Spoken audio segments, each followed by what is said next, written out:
Chapter 10. Single girls have way more fun. That afternoon, Emily was standing in the student parking lot, lost in thought, when someone threw their hands over her eyes. Emily jumped, startled. "Whoa, chill, it's just me." Emily turned inside with relief. It was only Maya.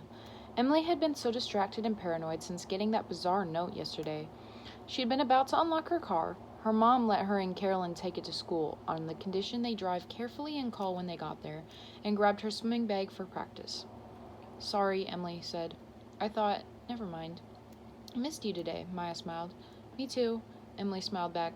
She'd tried calling Maya this morning to offer her a ride to school, but Maya's mom said she'd left already. "So, how are you?" "Well, I could be better." Today Maya had secured her wild dark hair off her face with adorable iridescent pink butterfly clips. "Oh yeah?" Emily tilted her head.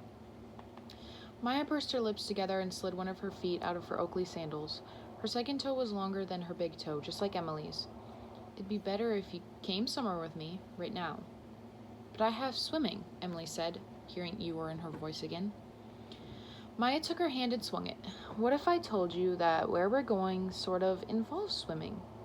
Emily narrowed her eyes. "What do you mean?" "You have to trust me." Even though she'd been close to Hannah, Spencer, and Aria, all of Emily's favorite memories were hanging out alone with Allie, like when they dressed up in bulky snow pants to sled down Bayberry Hill, talked about their ideal boyfriends, or cried about the Jenna thing from 6th grade and comforted each other. When it was just the two of them, Emily saw a slightly less perfect Allie, which somehow made her seem even more perfect, and Emily felt she could be herself. It seemed like days, weeks, years had gone by where Emily hadn't been herself, and she thought that now she could have something like that with Maya. She missed having a best friend.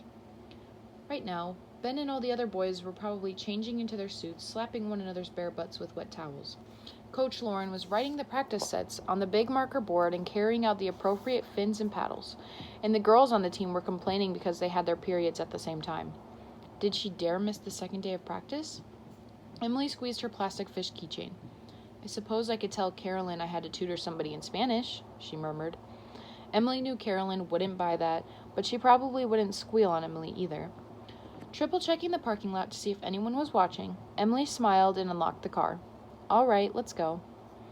"My brother and I checked out this spot this weekend," Maya said as Emily pulled into the gravel parking lot. Emily stepped out of the car and stretched. "I forgot about this place." They were at the Merriwind Trail, which was about 5 miles long and bordered a deep creek. She and her friends used to ride their bikes here all the time. Allie and Spencer would pedal ferociously at the end, and usually Ty, and stop at the little snack bar by the swimming area for Butterfingers and Diet Cokes. As she followed Maya up a muddy slope, Maya grabbed her arm. "Oh, I forgot to tell you. My mom said your mom stopped over yesterday while we were in school. She brought over brownies." "Really?" Emily responded, confused. She wondered why her mother hadn't mentioned anything to her at dinner. "The brownies were delish. My brother and I polished them off last night." They came to the dirt trail. A canopy of oaks sheltered them. The air had that fresh, woodsy smell, and it felt about 20 degrees cooler. "We're not there yet." Maya took her hand and led her down to the path where the small stone bridge is. 20 feet beneath it, the stream widened. The calm water glittered in the late afternoon sun.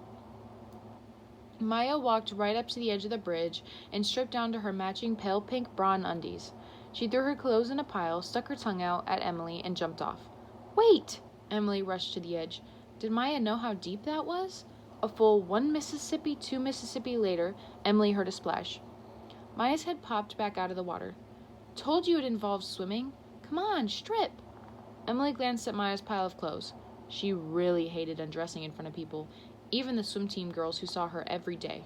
She slowly took off her pleated rosewood skirt, crossed her legs over each other so Maya couldn't see her bare, muscular thighs, and then pulled the tank top she wore under her uniform blouse.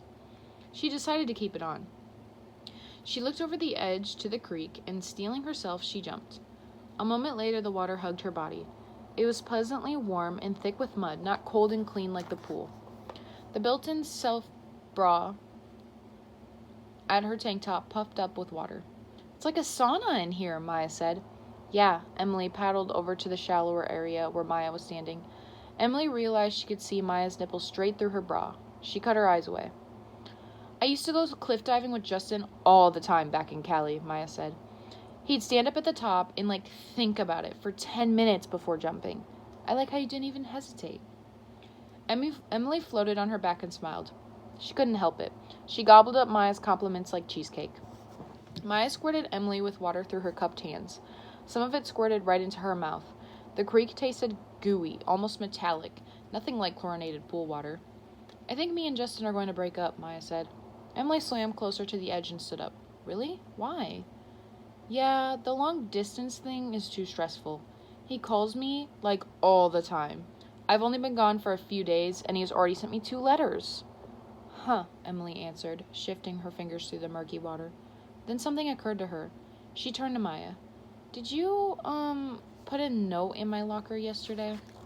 Maya frowned. What? After school? No, you walked me home, remember? Right. She didn't really think Maya had written the note, but things would have been so much simpler if she had. What did the note say? Emily shook her head. Never mind, it was nothing. She cleared her throat. I think I might break up with my boyfriend, too. Whoa! Emily wouldn't have been more surprised if a bluebird had just flown out of her mouth. Really? Maya said. Emily blinked water out of her eyes. I don't know, maybe. Maya stretched her arms over her head, and Emily caught sight of that scar on her wrist again. She looked away. Well, fuck a moose, Maya said. Emily smiled. Huh? It's this thing I say sometimes, Maya said. It means screw it. She turned away and shrugged. I guess it's silly. No, I like it, Emily said. Fuck a moose. She giggled. She always felt funny swearing, as if her mom could hear her from the kitchen 10 miles away. You totally should break up with your boyfriend, though, Maya said. Know why? Why? That would mean we'd both be single. And that means what? Emily asked. The forest was very quiet and still. Maya moved closer to her. And that means we can have fun. She grabbed Emily by the shoulder and dunked her under the water. Hey! Emily squealed. She splashed Maya back, ripping her whole arm through the water, creating a giant wave. Then she grabbed Maya by the leg and started tickling underneath her toes. Help! Maya screamed. Not my feet! I'm so ticklish! I found your weakness, Emily crowed, manically dragging Maya over to the waterfall. Maya managed to wrench her foot away and pounced on Emily's shoulders from behind. Maya's hands drifted up Emily's sides, then down to her stomach, where she tickled her. Emily squealed. She finally pushed Maya into a small cave in the rocks. I hope there's no bats in here, Maya squealed. Beams of sunlight pierced through the cave's tiny opening, making a halo around the top of Maya's sopping wet head. You have to come in here, Maya said. She held out her hand. Emily stood next to her, feeling the cave's smooth, cool sides. The sound of her breathing echoed off the narrow walls. They looked at each other and grinned. Emily bit her lip. This was such a perfect friend moment. It made her feel kind of melancholy and nostalgic. Maya's eyes turned down in concern. What's wrong? Emily took a deep breath. Well, you know that girl who lived in your house, Allison? Yeah? She went missing, right after 7th grade. She was never found. Maya shivered lightly. I heard something about that, too. Emily hugged herself. She was getting cold, too. We were really close. Maya moved closer to Emily and put her arm around her. I didn't realize. Yeah, Emily's chin wobbled. I just wanted you to know. Thanks. A few moments passed. Emily and Maya continued to hug. Then Maya backed off. I kind of lied earlier about why I want to break up with Justin. Emily raised an eyebrow, curious. I'm not sure if I like guys, Maya said quietly. It's weird. I think they're cute, but when I get alone with them, I don't want to be with them. I'd rather be with, someone more like me. She smiled crookedly. You know? Emily ran her hands over her face and hair. Maya's gaze felt too close all of a sudden. She started. No, she didn't know. The bushes above them moved. Emily flinched. Her mom used to hate when she came to this trail. You never knew what kind of kidnappers or murderers hid in this place like this. The woods were still for a moment, but then a flock of birds scattered wildly into the sky. Emily flattened herself against the rock. Was someone watching them? Who was that laughing? That laugh sounded familiar. Then Emily heard heavy breathing. Goosebumps rose up her arms, and she peered out of the cave. It was only a group of boys. Suddenly, they burst into the creek, wielding sticks like swords. Emily backed away from Maya and out of the waterfall. Where are you going? Maya called. Emily looked at Maya and then at the boys who had abandoned the sticks and were now throwing rocks at each other.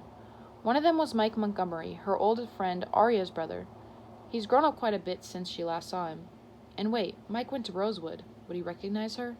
Emily climbed out of the water and started scurrying up the hill. She turned back to Maya. I have to get back to school before Carolyn's done with swimming. She pulled on her skirt. Do you want me to throw down your clothes? Whatever. At that, she stepped out of the waterfall and waded through the water, her sheer underwear clinging to her butt. Maya climbed up the slope slowly, not once covering her stomach or boobs with her hands. The freshman boys stopped what they were doing and stared.